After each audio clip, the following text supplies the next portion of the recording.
हनुमान जी मच्छर का रूप बनाकर अशोक वाटिका पहुंचे और जिस पेड़ के नीचे माँ सीता बैठी हुई थीं, उसी पेड़ के एक पत्ते पर जाकर बैठ गए।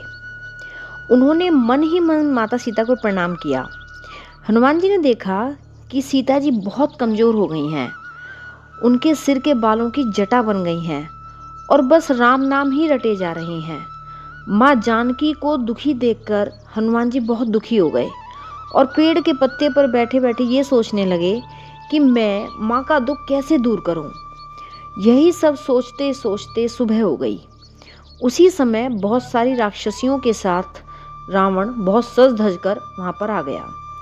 उस दुष्ट ने सीता जी को बहुत डराने की कोशिश की, लेकिन सीता जी एकदम निडर होकर रावण के सामने खड़ी रहीं। उन्होंने रावण से कहा, सठ सूने हरि आने ही मोही। अरे रावण, तू मुझे अकेला जानकर उठा लाया है। अधम निलज्ज लाज नहीं तो ही। अरे अधम, अरे निर्लज्ज, तुझे शर्म नहीं आती। सीता जी के कठोर शब्दों को सुनकर रावण तलवार निकालकर बहुत गुस्से में बोला, सीता ते मम कृत अपमाना। सीता, तूने मेरा अपमान किया है। कटिहऊं तव सिर कठिन कृपाना। मैं तेरा सिर इस कठोर तलवार से काट डालूंगा। तब रावण की पत्नी मंदोदरी ने रावण को थोड़ा समझाया। फिर रावण ने सभी राक्षसियों से कहा कि जाकर तुम सीता को डराओ, और ये कहकर वहां से चला गया। बच्चों, रावण को अपनी शक्ति का बहुत घमंड था। उसे लगता था कि मेरे जैसा शक्तिशाली इस पूरे संसार में कोई नहीं है, इसलिए वो सब पर अत्याचार करता था, सबको दुख पहुंचाता था।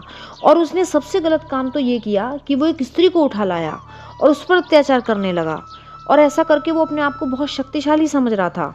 लेकिन फिर भगवान ने उसको दंड दिया।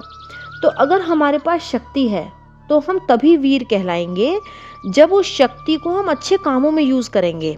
अगर हम अपनी शक्ति को गलत कामों में यूज़ करेंगे तो हम भी राक्षस ही हो जाएंगे और हमारा भी अंत राक्षसों की तरह ही होगा।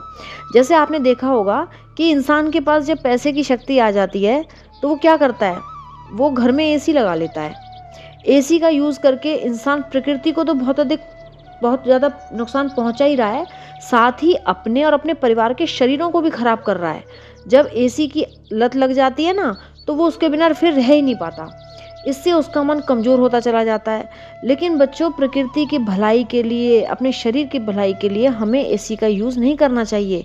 हमें गर्मी को बर्दाश्त करने की आदत डालनी चाहिए। इससे हमारा शरीर भी मजबूत बनेगा और मन भी। ऐसा करना आज के समय में किसी तपस्या से कम नहीं है वैसे। लेकिन अगर हम अपने मन को मजबूत करें तो फिर हमें इस तपस्या में भी आनंद आएगा। बच्चों, मैंने अपने जीवन में ये पक्का संकल्प लिया हुआ है कि मुझे चाहे कितनी भी गर्मी बर्दाश्त करनी पड़े, मैं किसी भी परिस्थिति में अपने घर या अपने ऑफिस में एसी का प्रयोग नहीं करूंगी। मुझे इस बात से जरा भी फर्क नहीं पड़ता कि मेरे देश के बाकी लोग कितना एसी का यूज़ कर रहे हैं। मुझे बस ये दिखाई पड़ता है कि ये वस्तु हमारे पर्यावरण पर बहुत गहरा असर डाल रही है और मुझे इस काम में सहयोग नहीं करना है। अच्छा, आप जरा सोच के बताओ कि अगर आप अपनी माँ से बहुत प्यार करते हो तो आप उन लोगों का साथ दोगे जो आपकी माँ को दुख पहुंचा रहे हैं, या अपनी माँ की रक्षा करने की कोशिश करोगे?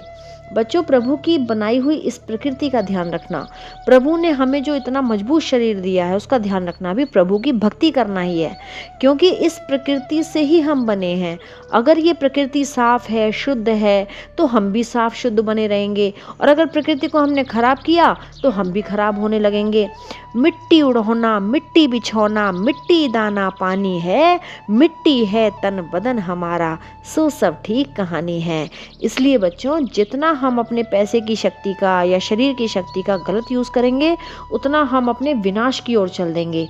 और अगर हम पैसे का या शरीर की शक्ति का अच्छा यूज़ करेंगे, अच्छे कामों में उसको यूज़ करेंगे, तो हमारा भी अंत जटायु जैसा होगा, माँ शबरी जैसा होगा, जो हमेशा अपनी शक्ति का प्रयोग समाज के, प्रकृति के जीवों के भले के लिए करते हैं।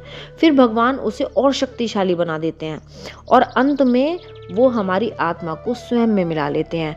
बस यही हमारे जीवन का अंतिम स्थान है। जय सिया राम जय जय सिया राम, जय रघुनंदन जय घनश्याम, जानकी वल्लभ सीताराम, जब बोलो तब राम ही राम, राम संवारे सबके काम, राम करेंगे पूर्ण काम।